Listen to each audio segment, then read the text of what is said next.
going to bring you something that I don't think has ever been done before. We're going to get a behind-the-scene look at what it looks like to run a marathon. So we've got George here, which I'm super excited, and George is going to be showing us what the setup looks like. And I'm currently looking at it on my screen, and it's so exciting, chat. So buckle up, and we're going to get a behind-the-scenes look of Speedromizer with George. Take it away, George. Hey, hey everyone. Hi, welcome to the humble tech abode. We need to yap for like 20 minutes, so because we're ahead of schedule. So I figured, hey, why don't we do this? I am holding a phone, and I am holding a very long headset cable to my mixer, so you can actually hear me. Yeah, I'm gonna show you a little bit around. We're gonna have some fun. I'm gonna have some stories to tell about some of the gear I use. There's a lot of stuff going on. First of all, you know the rule. Don't ask about a man about his salary. Don't ask a woman about her age, and don't ask George about the cable mess behind his PCs. Oh no. This entire setup got built in like 6 hours, like 2 weeks before the event.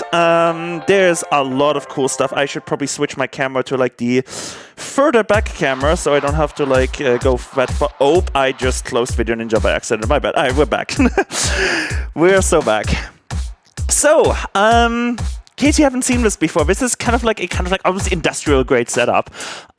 This here is our lovely StreamTech PC. That's Mesa right now. That is literally our StreamTech volunteer Mesa Hi, right Mesa. now on the tech PC. Hey, you have Node CG, you have everything on there, and this is probably the most proudest thing I'm here. This is a Behringer X32. I have an X32 at home. Yeah. This is beautiful.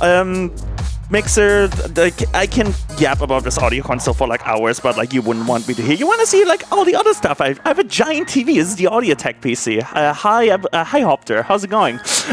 That line right there. That is me 10 seconds ago. That is me 10 seconds ago. You are literally seeing me travel back in time. Oh no. Isn't that cool? Don't break the time continuum. This here is my personal kind of like 4 PCs, 4 monitors, 4 PCs. I wish, maybe. But I have 4 monitors connected to sort of like my personal machine.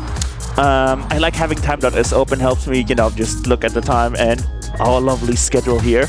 And it wouldn't be me being on stream without a Kong Strong. Shout out to TRS. Shout out to TRS. And then you're probably wondering, what are these PCs doing? What is this? This is to make sure that if we have a problem over here, the stream doesn't go down. This is just an encoding PC. This actually, so you're wondering, how does the stream get from over here to over here? And because I'm using a camera, I can show you, I can physically show you how it happens. This here, if I yank that red cable out, the stream loses audio and video. That is a capture card. That goes behind the TV here. You can see the red cable here. And it goes all the way over here into... Oh my god, why did it fall out? That is the capture card we're using. And that goes into this PC right here. And that PC here, even though this monitor... Yes, I am using PCs as monitor stands. Don't judge. Do not judge. But this little PC here is the encoding PC, and that goes to that monitor here actually, and that is what brings you the stream. That is literally the PC streaming right now. If I hit stop streaming on that, stream's gone. Bye. See ya tomorrow. And this here is just a little service host PC. You can see loudness monitoring on here for the live stream. You can literally see the volume of the live stream 10 seconds ago. Node CG, a bunch of other stuff. You can see, you know, the layout we use, like the layout bundle we use. I don't know what it is with this, by the way. This is just a thing that Open Stage Control does. It just looks like this. I don't know what it does. Lots of stuff happening here. Tons of stuff happening here. But oh, why do we have a... Oh, I'm sorry for the motion sickness. Yeah, I'm not holding this cam steady. I apologize. Thank you. Thank you, Mesa, for adding that. Seriously, shoutouts to all the tech volunteers that are making like this setup possible. Because like, while I can in theory operate all of this solo, in theory, in practice, that's a pain, even with like software like Input Director and stuff. So shoutouts to the tech team this entire event that are operating this entire setup that I've engineered for me. And yeah, I have a really fun story for you all to share. This little piece of gear. This is a KM switch. No, not a KVM switch. It's a KM switch. Just keyboard and mouse. Because I don't want to switch my like monitors over every time I switch a PC, right? This thing has a story. This has a long story. I was looking on Amazon for KM switches, and I was looking for 8-port switches, and all of them were like 100, 200 euros. I was willing to spend that money.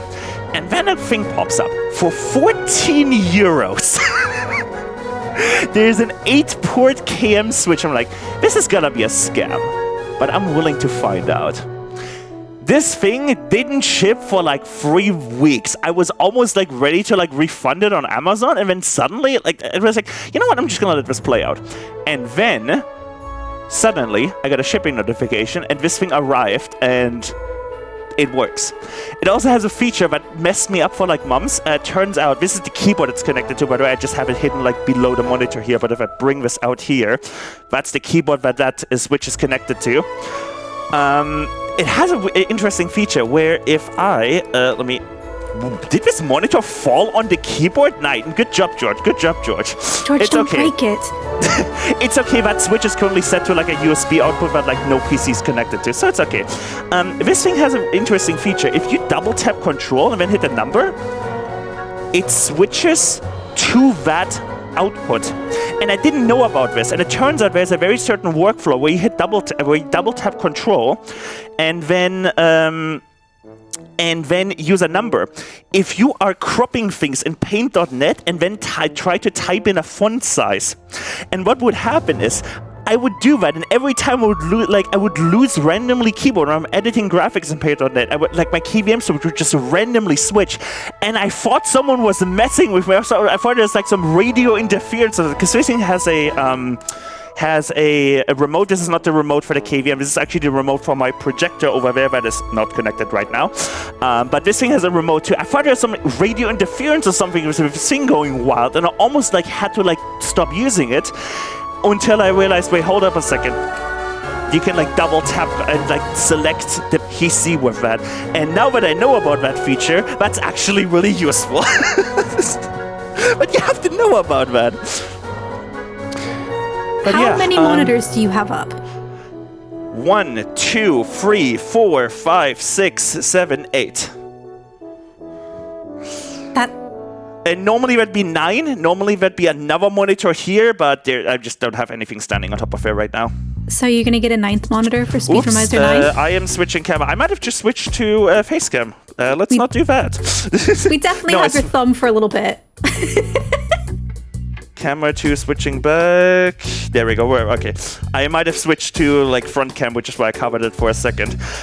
Also, there's one thing about the setup that is really unfortunate. There's one thing about this that is incredibly unfortunate. This. That is my live electricity usage.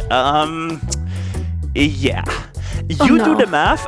Kilowatt hours in Germany on our tariff are, I think, 27 cents per kilowatt hour. You do the math how much this is costing me. I'm not going to do the math because it's painful. Anyway, I hope you all enjoyed this a little bit. Hope you all enjoyed the tech. This is what you get access to when you volunteer for Speedromizer. You get to operate this board remotely. You get to learn how to do pro audio mixing. It's awesome. You can literally, actually, you can see this light flashing right there. That is Hopter setting up the next run right now. That is literally happening live right now, everyone. High-tech setup. That's pretty cool. That is pretty cool, I think. But yeah, I hope you all enjoyed this, and I would say back to you, Talia, because I think we are almost ready for Levelhead. It sounds like we are. Thank you so much for showing us the absolute chaos that is your setup. I'm not going to lie, though, it's incredible. I'm a big fan. I really want to play with the sliders on this soundboard in that way that only a Chaos Box could do. Don't ever let me do audio. All right, chat, that was a behind-the-scenes look at what it looks like to run a speedrunning marathon, which there are tons of them that happen all over the world. They're super cool. I don't know if you've been a part of any of them except for, you know, the big ones, but boy, oh boy, there's some really neat stuff to be seen with speedrunning in general. So, Tech is currently finishing getting our next run ready. So coming up next, we've got Levelhead Any Percent. Again, with these games, sometimes I look at them, fam, and I'm like, ooh, I don't know what this is going to be, but it's adorable. So it is a platformer where you play as a delivery robot in training. And as someone who is ready to embrace our robot overlords, I am ready to see how a little delivery robot can make things happen.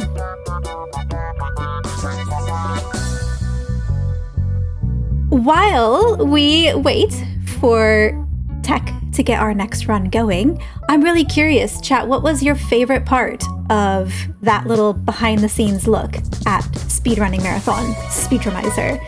Because there's just so many things going on there. I'm really, really interested in the little sound mix board. That is the coolest thing I have ever seen, and I just want to like play with it and feel like I'm a DJ. Am I a DJ? No. But I would love to be a DJ. I'm also mildly concerned about the power consumption because I feel like if I attempted to do that in my current flat, I would blow the breakers. The breaker box would just get up, pop out little legs, and walk away if I tried to do something like that. The real fun is that the physical sliders move when you move them on the PC. Excuse me? Excuse me? Oh, that's cool. Oh, I really like that. I didn't know that. That's incredible. So I really like the unregistered hypercam too. I did not notice that. I'm gonna have to go and look at the VOD.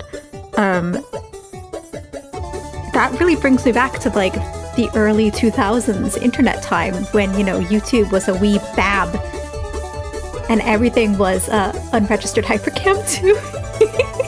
I think if you want to go back to Baby Foxo time, my first ever YouTube video may have that in it. You can't find it. It's completely unlisted, so don't go looking for it, chat, because it doesn't exist anymore. But I'm pretty sure it actually like was a thing when I first attempted to stream long, long ago. Oh, and now it's time. So, George, our technical magician, and all of our tech-savvy friends who have been in the background all week long and all of last week have gotten our next run ready to go.